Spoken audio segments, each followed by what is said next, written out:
The Vanderbilt necklace, which has been consigned to us by Mrs. Vanderbilt Lehman, was gifted to her mother by her second husband, Edward Beale McLean Jr., who was the son of Evelyn Walsh McLean, who owned the Hope Diamond. So this was a family who knew their diamonds very well. It's a beautiful fringe necklace made in the 50s. All of the stones are detachable, and it's estimated at $400,000 to $600,000, and I think it'll go on to make towards the top estimate.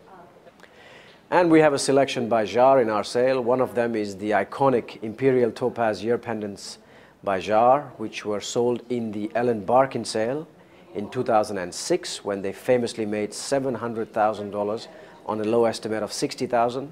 We now have them for $300,000, but I think they're going to go on to make $700,000 all over again. We also have a great Tutti Frutti Sautoir by MAUBOUSSIN. We've sold Tutti Frutti jewels earlier on this year, 2 bracelets, one in Geneva, one in New York, and both of them made $1 million for a bracelet. And now we have a really long sautoir, beautifully crafted, great gems, and it's in for $800,000, but I think it'll go on to cross $1 million quite easily.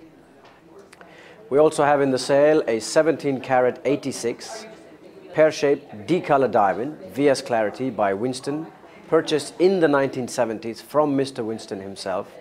And we have it from the family who've inherited it, and we hope it's going to go on to make about $2 million. The BULGARI Blue was purchased at Bulgari's flagship shop in Rome at Via Condetti. The customer walked in one day in 1972 and said, "My wife is having our first child, it's a boy, and do you have something that I could give her?" And out came this blue diamond ring, which he purchased for $1 million in '72, which was a fortune back then. And it comprises a 10 karat 95 vivid blue diamond, the strongest saturation one can have in a diamond, beautiful stone, and a 10 karat colorless stone which was cut especially to match the blue. We hope it's going to go on to make close to $15 million.